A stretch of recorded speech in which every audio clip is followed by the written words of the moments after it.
Hello, everyone, and good morning. Welcome to our morning session on our day 2 of Borrowed Time. We are in session 5A, dedicated to the theme Other Than Human. And we have with us Renelle, Christine, and Vanessa, and Bentley to talk about their work. And first of all, I want to start off with Renelle McGlacken and to briefly introduce Renelle. Renelle is a PhD student at the School of Sociology and Social Policy at the University of Nottingham. She's exploring how publics understand animal research in the UK. If you want to pin Renelle, you can do that at home with your own computer so that she's the front speaker. If possible, to stay on mute. And please, if you have any questions or thoughts throughout the 3 talks, pop them in the chat and we'll bring them to our presenters. Over to you, Renelle. Thank you. So I'll go for sharing the screen now. There we go. So hopefully everyone can see that. Just put it on from the, yeah, there we go. So yeah, my talk is on the topic of life, death and animal research, looking at insights from the Mass Observation Project. And this talk's kind of narrowed since submitting an abstract for this conference, but it's still on these broad themes, but now specifically looking at how vulnerability shapes understandings of medical research using animals as necessary. This talk's based on a paper in progress, so any ideas or suggestions would be really great here. So just to give, oh, and also I should say, yeah, to introduce myself, my name is Renelle again, and actually I've now finished my PhD, thankfully, still working at the University of Nottingham in sociology and still looking at animal research. So to give an overview of what this talk's going to cover.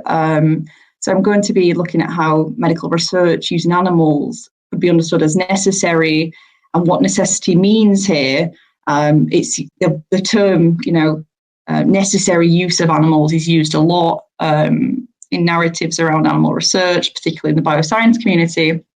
But I'm looking at how a particular group of public, so people who write for the Mass Observation, understand animal research as necessary through the roles of vulnerability and care. So I'm going to consider how medical uses of animals can be seen as necessary for resisting vulnerability, how the need to use animals can also be a source of regret and sadness, and then finally how different relations with our mortal vulnerabilities might be gestured to in writings of the Mass Observation Project. So, as I said, I looked at the Mass Observation Project as part of my PhD, and I'll give a brief introduction to what the Mass Observation Project actually is. So it's a national life writing project in the UK, and you can see here, that's the picture of the archive in which it's held, which is called the Keep, and that archive's held by the University of Sussex, and this is down in Brighton in the UK. It maintains a voluntary panel of correspondents who are referred to as mass observers, and they write on broad topics ranging from genetic modification to gardening, very, very diverse range of topics, but they're all brought together under the kind of heading of everyday life. And that's the mission of Mass Observation, to record everyday life in Britain. The writings of mass observers are structured by directives, and that's the kind of questions and prompts on particular topics that are designed by the archivists, and also researchers can commission directives, and that's what was done for my PhD at Nottingham. So my PhD was based on a particular directive on the topic of using animals in research, and that was in 2016. And I did a constructionist thematic analysis of 159 responses that that directive received, looking at across the responsives collectively to kind of think about how animal research is understood relationally through kind of broad relational processes like care, rather than narrowing it down to kind of, what women think, what certain people of a certain age group think, which is kind of the dominant way of studying public views on animal research up to now. So that's a little bit about mass observation. So medical research using animals. So although this now well-documented challenge of medical research using animals, it's still claimed to be necessary for both scientific and medical advancement. So the argument is still that animal models can't be replaced at this moment, and they're crucial for advancements in these areas.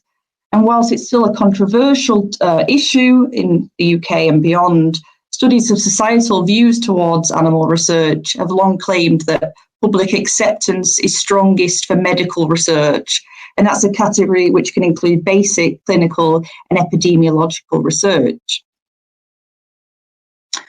So what I'm more interested in than arguments about scientific necessity is the way that necessity in this domain can work as kind of an ethical necessity. So it's necessary ethically to use animals in medical research.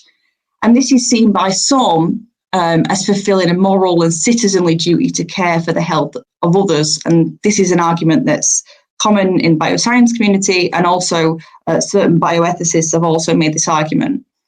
So we can see from Understanding Animal Research here, who are a very leading animal research advocacy group.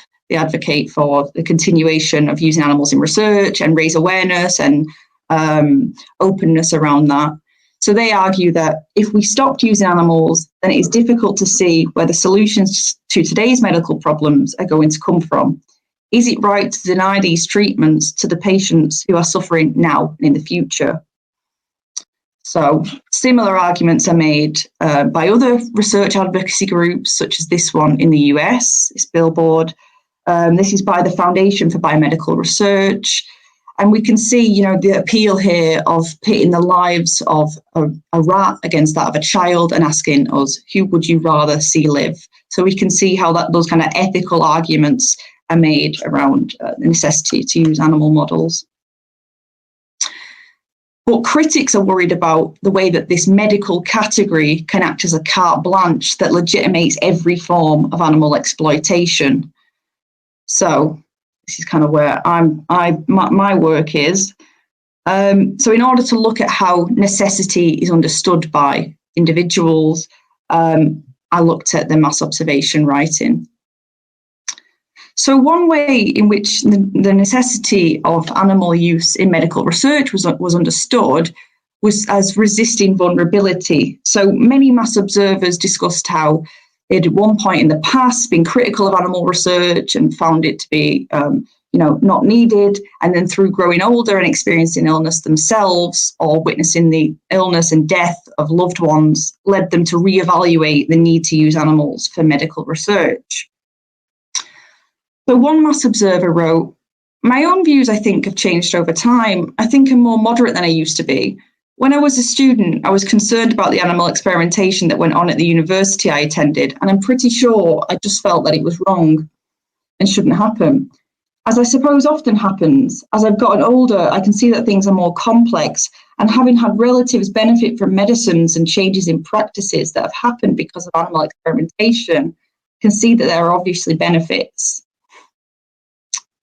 So another mass observer wrote, "In my teenage years, I was a big activist against animal testing.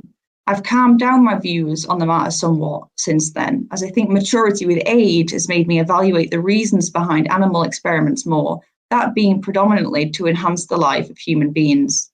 As an adult with more worldly experience, I now have more empathy with humans, as I've seen many people die from cancer and other diseases and witnessed the heartbreak which this can bring."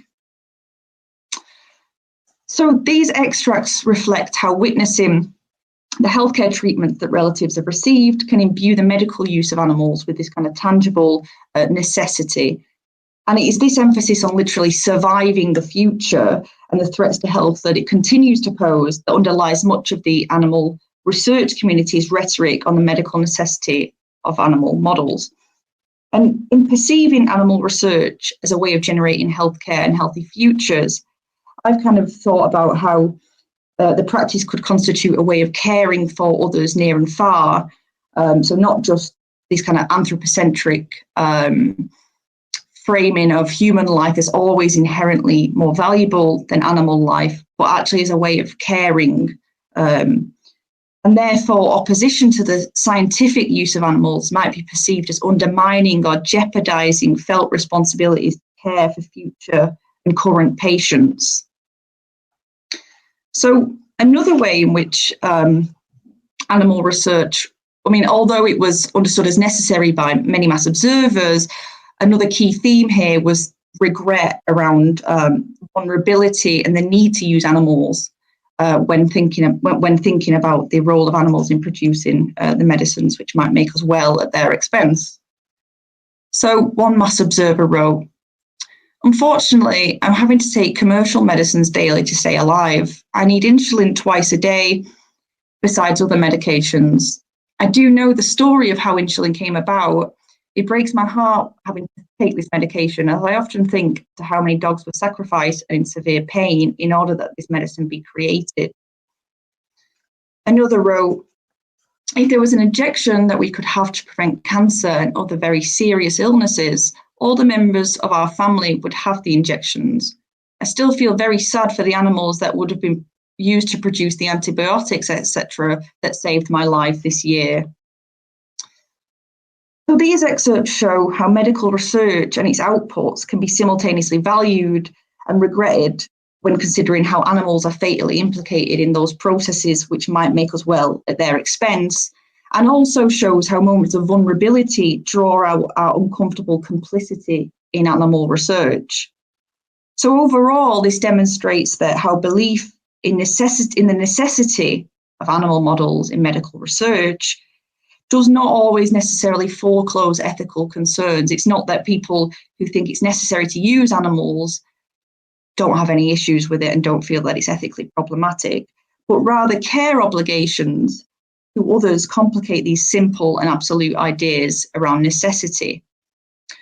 So feelings of moral ambiguity might remain even when there are experiences of aging, illness, and death imbue medical uses of animals with necessity, emphasises that concerns around animal research can't simply be explained away by gestures to medical benefits.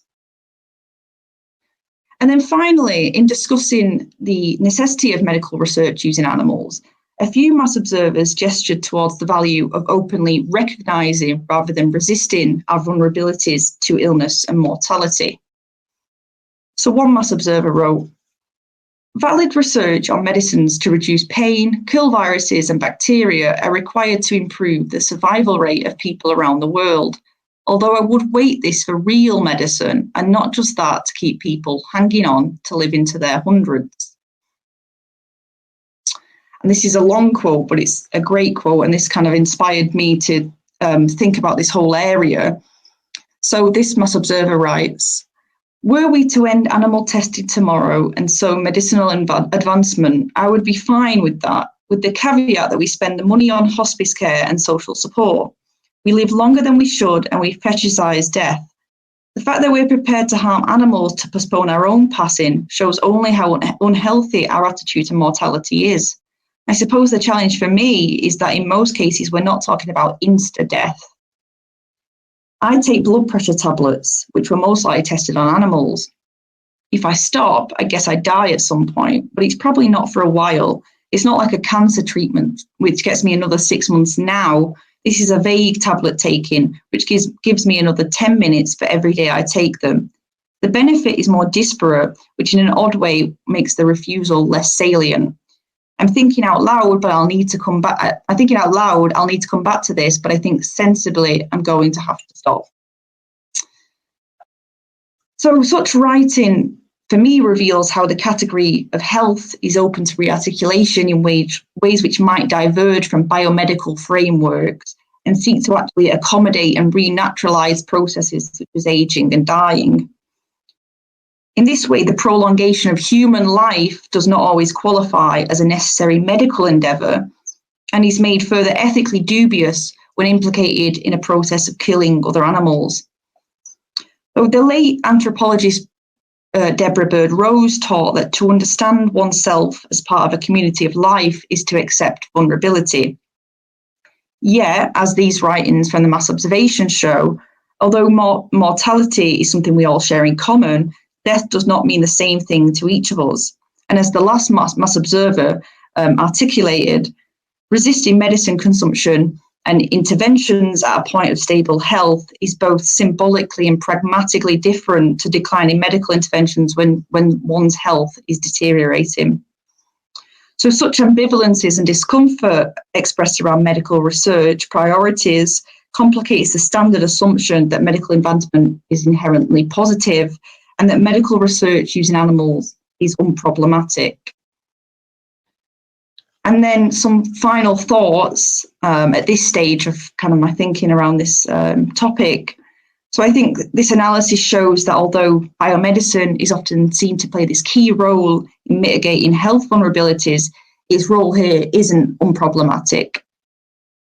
Animal research can evoke ethical concerns towards shortening the lives of non-human animals to extend those of humans, and also anxieties around the futures that biomedical research may be bringing into being. And we can see this in that final mass observer quote, in which, one of those mass observer quotes at the end there, where they talk about extending the human lifespan into the hundreds. And, you know, this is a very real ethical issue, considering there's quite large research efforts into that specific goal of extending the human lifespan. And in both cases, the relationships we have with our mortal vulnerabilities are implicated as unhealthy or unsustainable, and thus requiring a new mode of relating based upon recognition rather than biomedical resistance. So heeding the words of Margaret Sheldrake, who argues that the more we believe we can control our bodies, the greater the anxiety that is generated by the evidence of vulnerability. This analysis asks us to consider the ambivalences,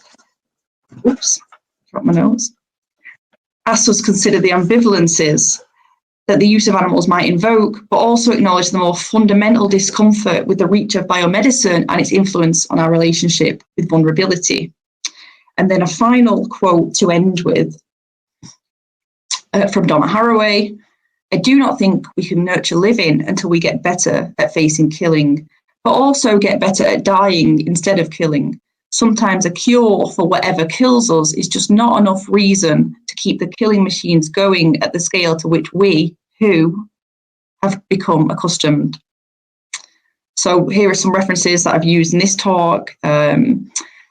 My acknowledgements to my funder, Wellcome Trust, and the Mass Observation, and a big thank you all for listening. And I will stop sharing. I'm sure I went through that very quickly. Yeah, thanks everyone. Have I stopped? Have I stopped sharing? Excellent. Thank you so much, Renelle. Thank you. Really inspiring, potent work. Yeah, thank amazing. you. We now have 15 minutes for questions, or 12 minutes. We don't have to use all of them. We can jump to Vanessa's talk in a moment, but we do have a question, and everyone who's listening, thank you very much. And please pop any thoughts or questions into the chat or the Q&A, and I can bring them in the space. So Aubrey is asking, thank you for your talk. Can you say more about how the mass observers are selected?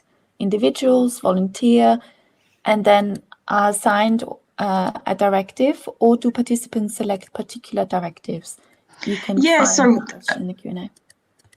So the mass observation project, it's voluntary. It's open to anyone to self-register, but they do have a particular process ongoing of trying to. It's not a representative panel. They do engage occasionally in processes of recruiting particular demographics. So I think the last time I looked, they basically didn't want any more women over 60 from the south of England, because they have a high number of people from those demographics. But overall, it's voluntary. Participants can write as much as they want. They can choose to respond to directives or not. So directives themselves come out 3 times a year usually, and they could be a directive, say the summer directive, be part A, part B, and part C on 3 different topics. Mass observers can decide to, write 1 sentence. In the case of my directive on animal research, it's of real methodological value in that you actually get respondents saying, I don't want to talk about this, 1 line, I'm not talking about this, or if you write to me about this topic again, I will not respond, which is brilliant for topics like animal research because, to capture that kind of resistance and that discomfort, potential discomfort around the topic is of real value when so much studies of views towards animal research are kind of quantitative and based in support and opposition and really polarized kind of concrete expressions. Mass observers themselves, I will say also, have a big role in shaping actually what is written about. The project's very collaborative and co-produced. It's actually quite, for me, I found it really inspiring for sociology as a method, to teach us the way we kind of interact with participants as not just, respondents, but as researchers themselves. And that's definitely what mass observers are. So I hope that answered the question. Thank you. Christine. I just had an observation. It's just so interesting in terms of the other things that we've heard yesterday around the life-death continuum, that we really want to cut that and make it something beyond. And your paper really addresses that in an interesting way. It makes me think back to the film, to the film in which, there's a sense that we could conceptualize death in such different ways if we would wander in with this kind of open sense of it, what seems like the mass object project would do with writing, or the character, the sister in the film, does with nature, wandering in nature. And then I think my cat heard all this. She came over and ooh. What would we do if we said, well, okay, it's going to be my own dog. It's going to be my own dog that I'll sacrifice to save my life. But I can't really speak for all of the dog kingdom, Absolutely. Many interesting questions.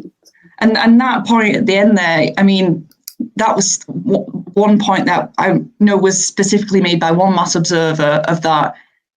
I mean, this is why I'm interested in care rather than, anthropocentrism, or in animal research, there's this idea of the harm-benefit analysis that we can harm animals as long as it generates enough benefits for humans, and this anthropocentric idea of human life is valued greater than non-human animal life. But for me, it's interesting. Care is interesting because obviously we deeply care about particular animals, like you say, about, would someone sacrifice their own dog? And one mass observer spoke about this, saying, they wrote, I love cats. I've always loved cats. I've had cats my whole life. And I could not bear to think about my cat in a research trial and being used in this way. But I don't necessarily care about all cats. And I think that's kind of exactly the same thing of it isn't necessarily species level, but, it's particular kind of, embodied relational relationships that we have with certain beings, which are a way into thinking about animal research and then the wider use of other species.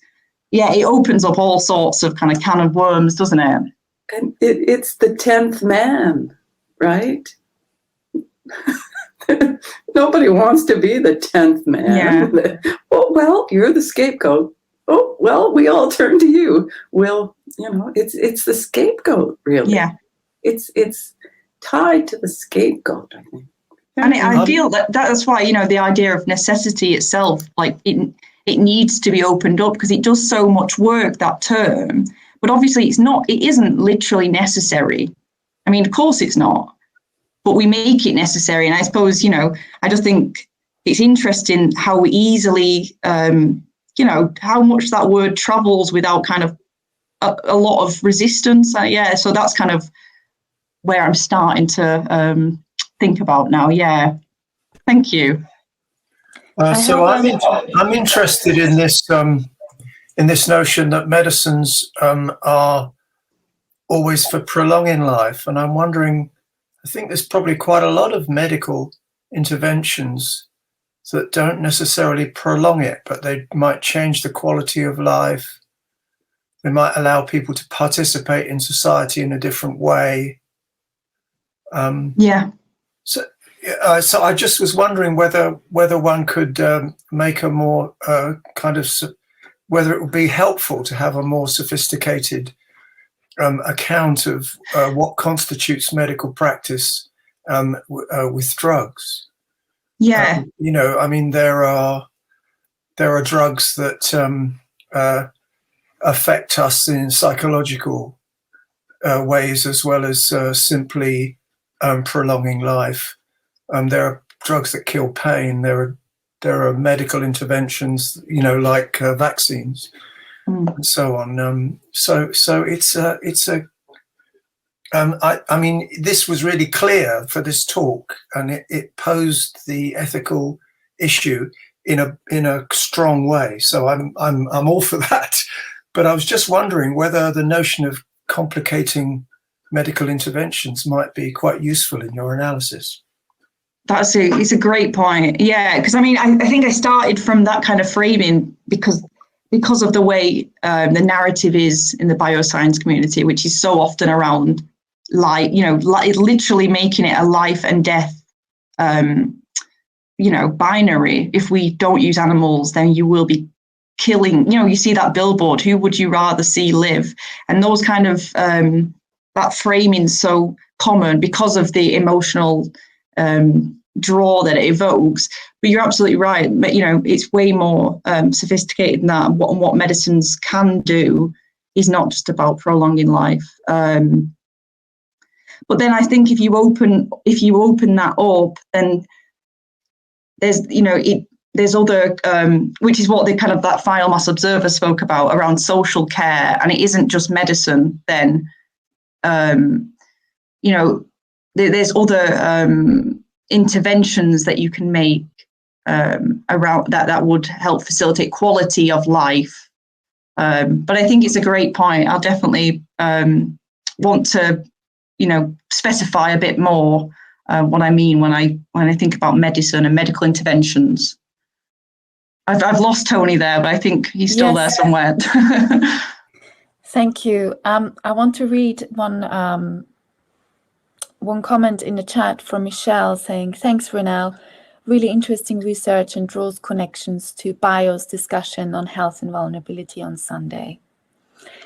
Lots of thanks coming in the chat, and just a little comment from me, if I may.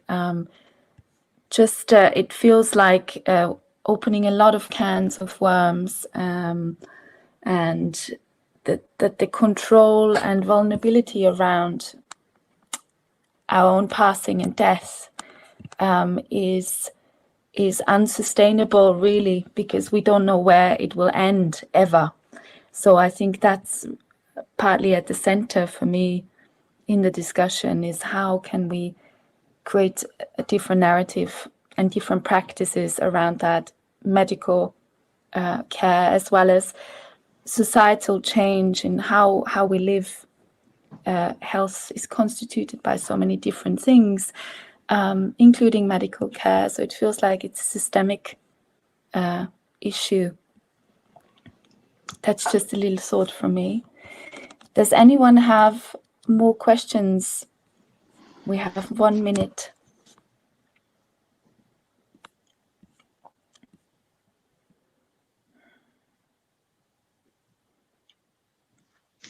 Well, I like to actually take the last minute to kind of hold the talk that we've just heard, because every talk opens up a really rich space. So I invite everyone to just appreciate Renelle's contribution and work. Yeah, I'm really interested where you go next. Thank you. There is a break after this session, 45-minute break. So there's always the possibility to create private chats with presenters to discuss or connect. So that's an invitation. Thank you so much, Renelle. Thank you. Thanks, everyone. That's wonderful. I'm gonna move on swiftly to our next presenter, Dr. Vanessa Ashall, with her talk on multispecies meanings of a good death. And just briefly to introduce Vanessa, Vanessa is a qualified veterinary surgeon and interdisciplinary health researcher from the University of York. And without further ado, Vanessa, I will time your talk and give you a 23-minute warning. Thank you. Thank you very much. And I just want to say a final thank you to Renelle for a wonderful presentation. There are a lot of links with my talks, so I've had to try and hold them in, but hopefully there'll be some opportunity for shared discussion afterwards. I'll just share my screen.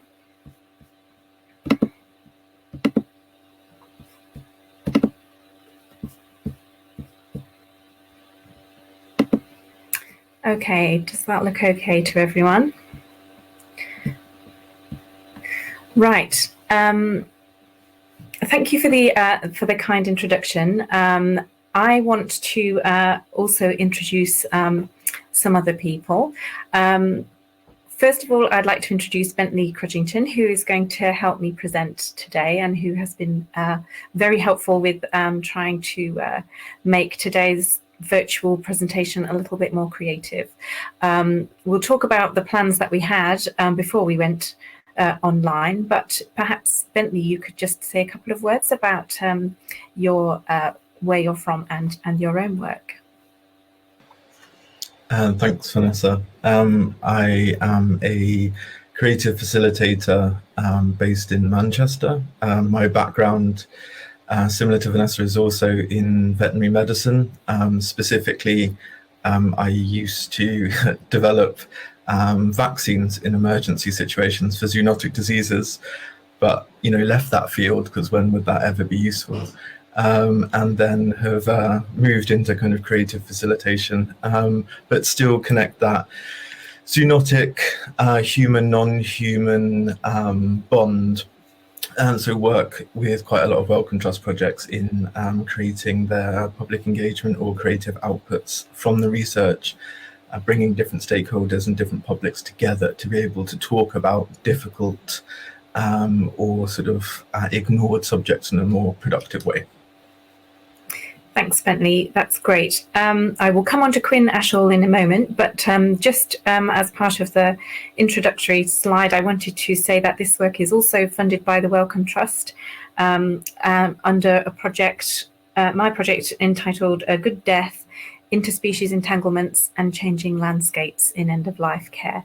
And this project explores the meaning of care at the end of life from within interspecies, multi-species families. So I will mention Quinn. Here he is. This is my dog. He's a German pointer, and we were really excited about the original event, the in-person event. Bentley and I were wanting to do something really creative where we included Quinn. He was going to be with us throughout the conference, really in an exploratory way to think about what it changes, what it brings when you start to think about including non-human animals, physically including non-human animals in conversations around death and dying. And I think it would have been really exciting to observe and record the ways in which our conversations changed or were reshaped because we were including a non-human and we had him with us in the room. So unfortunately, we weren't able to do that, obviously, but we have done our best to think of another way of thinking about humans and non-humans in our discussions about life and death. So what I'm going to do instead is to present some pilot data which I collected just before the coronavirus pandemic, when we were able to still be together, physically together. And I conducted a focus group of vets and doctors who I brought together to talk about end-of-life care. Now, I know as a veterinary surgeon, as a clinician, that there's a lot of very interesting conversations that go on within professions, between professions, but they're not really formalized, they're not recorded, their significance is not really thought about beyond individual conversations. So this focus group, it was informal. I brought vets and doctors together in an informal environment. We were in a local pub, in a private room. We were having food and drinks, and I was encouraging the vets and doctors to talk to each other about end-of-life care, which was, strangely unusual and very illuminating in a lot of ways. And this pilot data really was used to secure the funding for this main project, and also to help me to think about directions to take more detailed empirical work in. So I'm thinking about theoretical work like post-human work like Haraway's, which Renelle brought up, and thinking about bringing that into practice, into the clinic. What does it mean when we start thinking beyond just the human, when we're thinking about care at the end of life?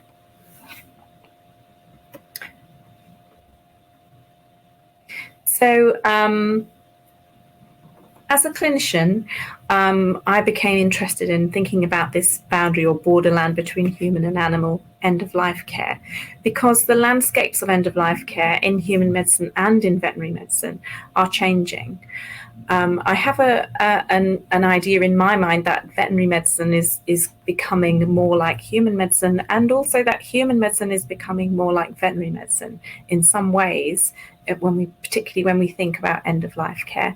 And what I mean by that is that the veterinary profession are having a lot of discussion at the moment about hospice and palliative care. We now have hospice treatment for animals becoming available.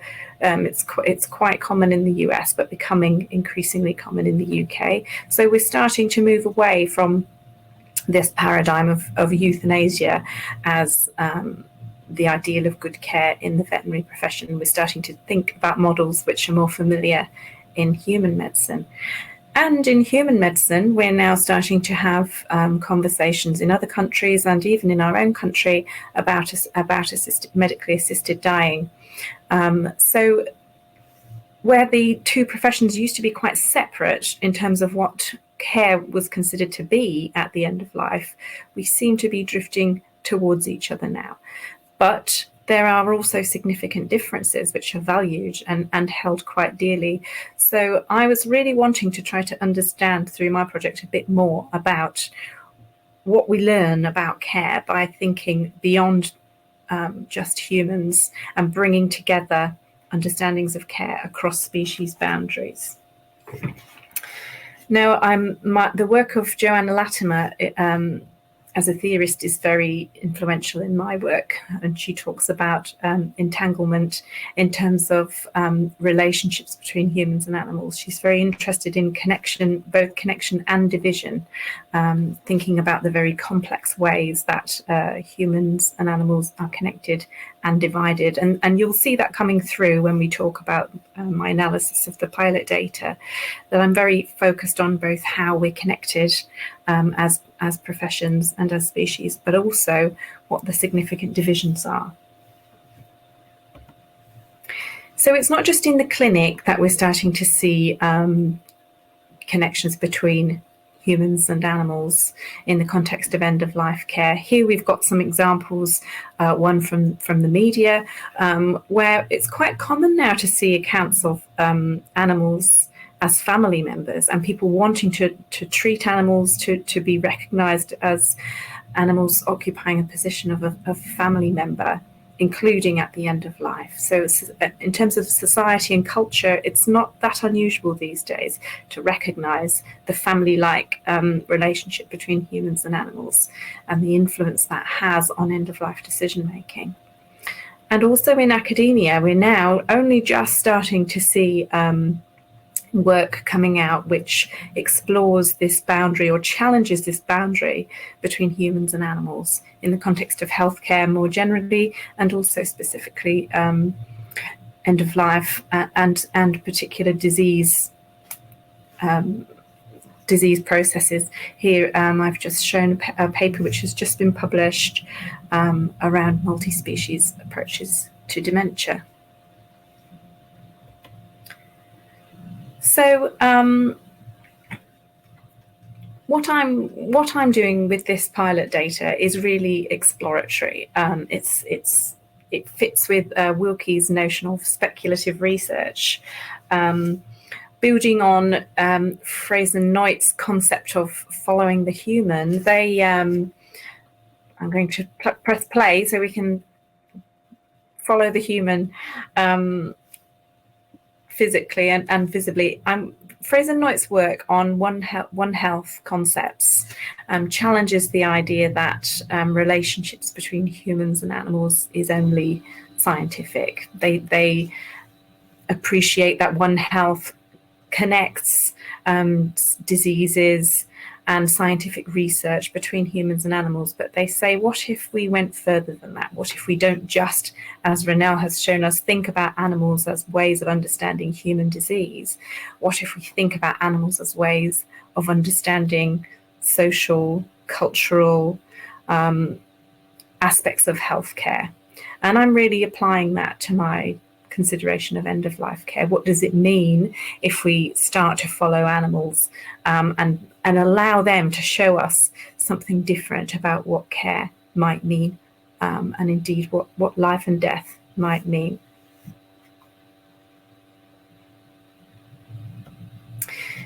So Bentley and I are going to try to bring to life as best we can some of the conversations that vets and doctors had during the focus group.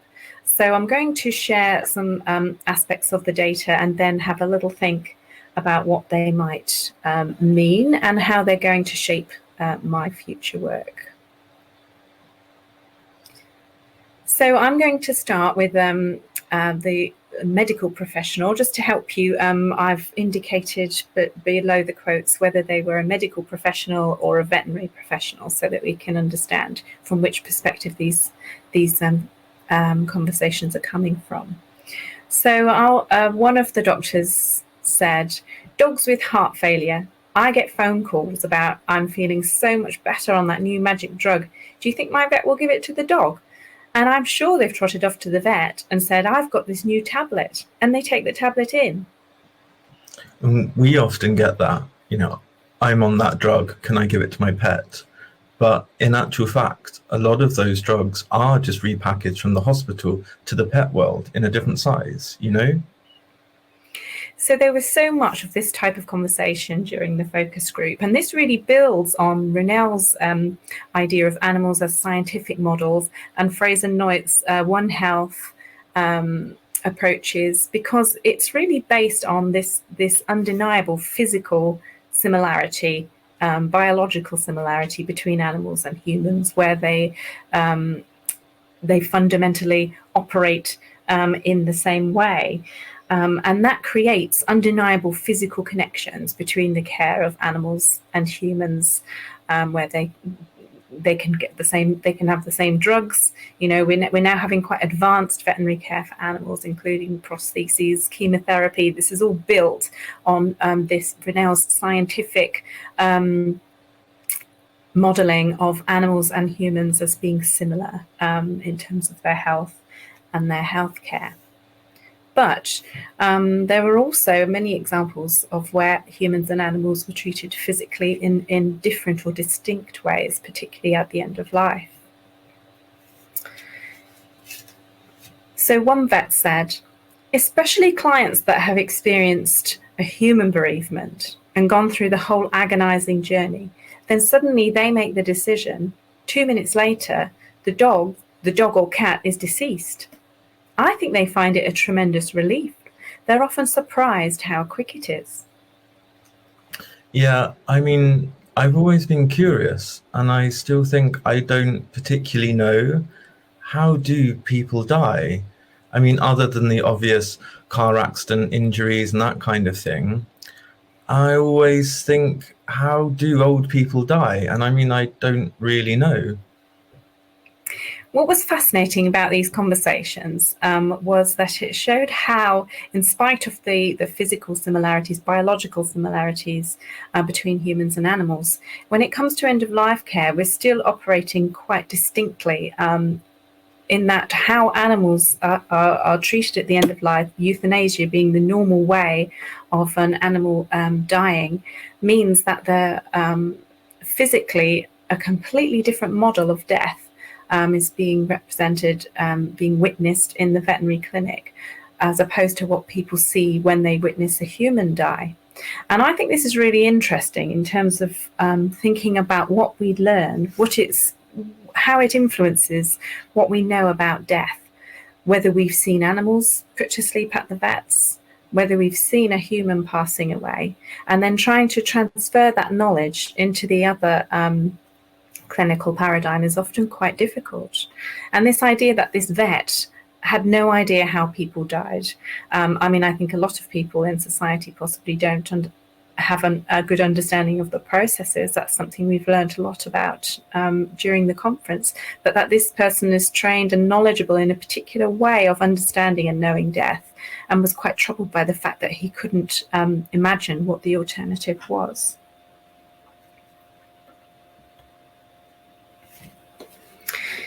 So the vets and doctors had a very common theme when thinking about humans and animals and their end-of-life practices. One doctor said, when people are dying, they would say, I would not let my dog suffer like this. That is probably the big one, isn't it? It's a common one. But we certainly, yeah, I mean, it is a very common thing after euthanasia for people to say, I wish we could do this with humans. And we get that a lot. This was really, really common. The doctors and the vets are both interestingly having the same conversation in their respective clinics, where people will bring up how humans and how animals experience end of life, and hold up the idea of veterinary euthanasia as the good death. And this is where my project's title has come from, and it's a concept that I'm wanting to challenge really through my own work, that the way that animals experience death, the way that the veterinary profession manage death, is something that people aspire to, that they hold up as the ideal, as the good death.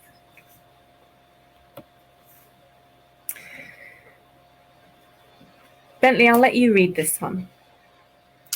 But I mean, there's obviously quite separate issues, aren't there, between veterinary medicine and human medicine for euthanasia, because euthanasia is a normal, proper, ethical tool used by professionals in veterinary medicine. That's my understanding. Now, this quote is interesting because after we'd had the conversation about veterinary euthanasia and the good death, I tested the group and asked them to think about whether they could think of any examples of where veterinary euthanasia was not necessarily representing an ideal or a good death. And the vets started to think about animals beyond pets. They started to think about racehorses. They started to think about farm animals. And actually, they started to develop a different type of narrative around the risks of euthanasia and what can happen when you legitimize ending lives.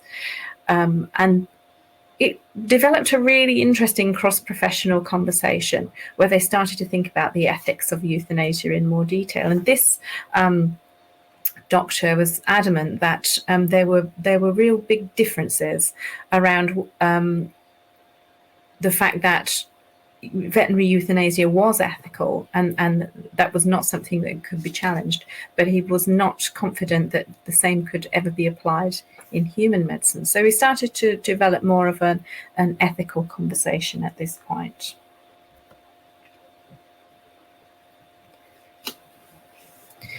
Now, Bentley, I'll let you start with this. This is part of the sort of discussion around ethics and euthanasia. But I think that's a concern with human medicine, isn't it? Is that actually you would outlive your usefulness, and then the pressure would be, actually, grandma, we want your inheritance. If you go into that nursing home for 20 years, that's the house gone. So, sign on the dotted line. That's one of the big pressures that people perceive about. It is, but the big argument is that racehorses can't say to you, don't do that, please. Absolutely, but I think there are the questions regarding euthanasia, really, isn't it? Is there will be societal pressures to say that actually it will be the norm that this could happen.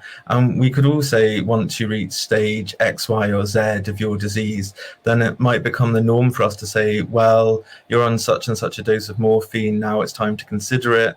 I'm not talking about now, but that is, I think, people's concern as to where things might go. So this type of conversation was so interesting to me because it seems to build on the idea that we're witnessing material or physical modelling in the veterinary clinic, whereby we can witness different ways of understanding care at the end of life physically. We're now moving into thinking about different ways of understanding end-of-life care conceptually, and that the veterinary clinic offers us a different model to think about in terms of normalised euthanasia. And in this conversation, the doctors were able to bring up some really important conceptual and ethical ideas like societal value, like consent, like the notion of obligation, using the model of veterinary euthanasia to enable them to have these conversations. Bentley, I'll let you speak this one for us. I have a lot, from the nursing side, which I find the hardest is when the older generation come in and say his wife's passed away and the dog's the last connection to his wife, and he's like, have you got one of those for me? While putting the animal to sleep as an injection, basically. And that's quite a lot. That's literally all they have left, and they're quite happy to be like, I wish we could have the same. I've got nothing to live for. So this is an example of the types of cross-species conversation that are actually happening in the clinic, where vets and doctors are having conversations. This type of conversation was evidently also happening in the hospice and hospital environments with human end-of-life patients. We're literally wanting to start a conversation about how they wish they could be treated in a different way, and using this model of veterinary euthanasia to open up those conversations. But it seemed that it was very difficult for either profession to respond to these types of conversations. The doctors, for example, told us when these conversations are happening, I think you mostly listen, because there aren't an awful lot of alternatives. By the time somebody's an extremist, and this is when these conversations are happening, you can't travel to Switzerland. Try and ignore it sometimes. You can't really say anything. Yeah, it is the same, isn't it? I think you try and ignore it. Just try, oh, he's had a good life and that's all you can do. You can't really get in a conversation about it, can you? So there was a really common theme around the fact that doctors and vets felt unable to respond to these types of conversations, even though they're happening very commonly in both settings. And I think this is a really interesting area, because thinking about what we've seen even through this data around perhaps the lack of understanding or thought about the realities of the veterinary euthanasia as an ideal or a good death. And perhaps that we're missing opportunities for people to have conceptual conversations to thrash out important ethical aspects of end-of-life care. I think it's interesting that is connected with this idea that people can't get into these conversations, that there's nothing we can say about them. So that was where I really wanted to take this presentation at the end, is for us to think about that question of whether you can get into a conversation about this, and what would be the result, who would have these conversations when veterinary and medical care provision is currently kept so separate, and what we would achieve if we did follow up on these conversations and take them somewhere.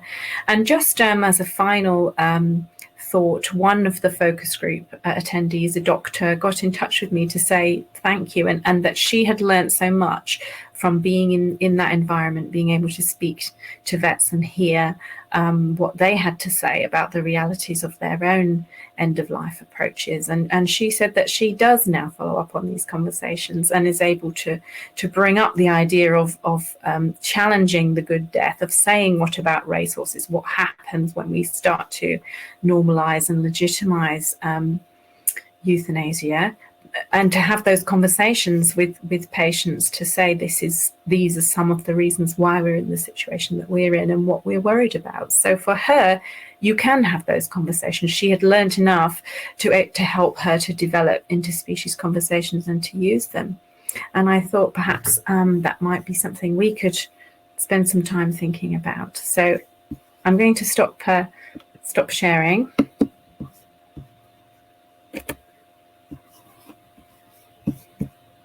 Thank you so much, Vanessa. And thank you very much, Bentley, as well. Again, just powerful work. We have about 5 minutes for questions, and there are a couple in the chat already, but I also invite other presenters to have conversations.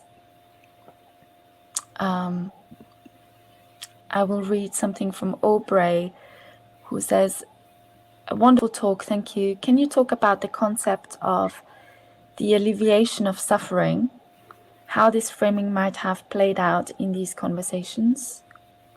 This concept is often an argument for euthanasia. For example, it's merciful to alleviate again pain and suffering." Yes, thank you. That's a good question, because that was a very dominant idea in the data and in the conversations. And I think that's where this notion of veterinary euthanasia as a good death originates, that it is about alleviating suffering. That's what people see in the veterinary clinic, and that's what they appreciate about this way of understanding caring at the end of life. But what happened through the conversation was that ideal started to be challenged, and I think the notion that euthanasia might be risky or it might be misused is less dominant, actually. I think we've got this idea of euthanasia as alleviating suffering. It's a very powerful concept that seems to be the dominant narrative in the public sphere and also in the clinic.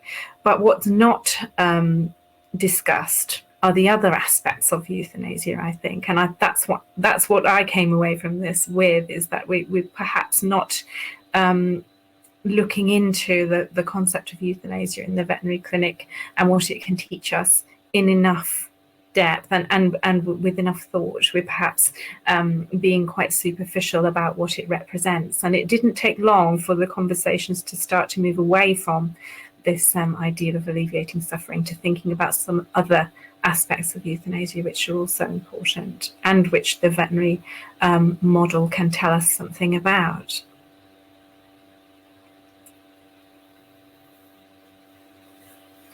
Thank you. Huda also has a question here. Thank you for your talk. I guess the term good death of animals, not only pets, reminds me of mercy killing of humans. Could it be possible to work on a project taking both species and terms into consideration? I think that's exactly what you have done. Yes. Yeah. Well, I'm glad that sounds like a good idea, because that's certainly where I'm going. And I think having brought pets into that was important, because this project uses the pet because it occupies a particular place really in our society, and the idea of a pet as a family member means you can really, the more detailed empirical work wants to look at what happens in this family space when we're talking about end of life care, how distinctions and connections are drawn between family members who are human and not human, and the different decisions that are made or challenged in that setting. So I think that's exactly what we're talking about there.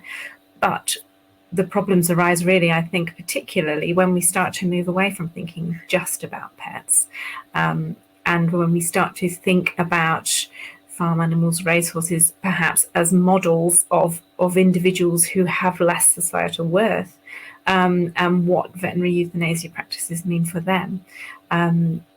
We start to come up against some really, really interesting questions. Thank you so much. We need to move on, but I would like to read one more contribution from Anna, who has also led a session yesterday. She's part of our steering team of Borrowed Time, and she says, my dog 15 years and my mother 90 years died several months apart. Their deaths were not dissimilar. My mother had chosen excellent home-based palliative care and morphine at the end. Our dog was clearly telling us he wanted to go. His injection was quicker, but we held him as he died, as we held her. That's wonderful, and just the sort of conversation that I think is really important to be able to have. Think about what the possibilities are at the end of life, and what we can achieve in the family setting, I think, is really important. It's wonderful to hear positive stories like that. Thank you, everyone. Thank you, Anna and Aubrey and Huda, for contributing to the conversation. Thank you, Vanessa, for your potent work. I'm really interested where your work is going as well. And thanks, Bentley. And briefly holding that contribution. So I want to thank you all. Thanks, Renelle and Vanessa, and thank you, Christine, for this really, really powerful work. Really, you all in your own individual fields. I hope it's been good for you to bring your work to this symposium. Good luck with everything, and for everyone listening, thank you very much. Everyone should feel free to connect with presenters through the chat or individual breakout rooms. And I wish you a good rest of the day, and thank you so much.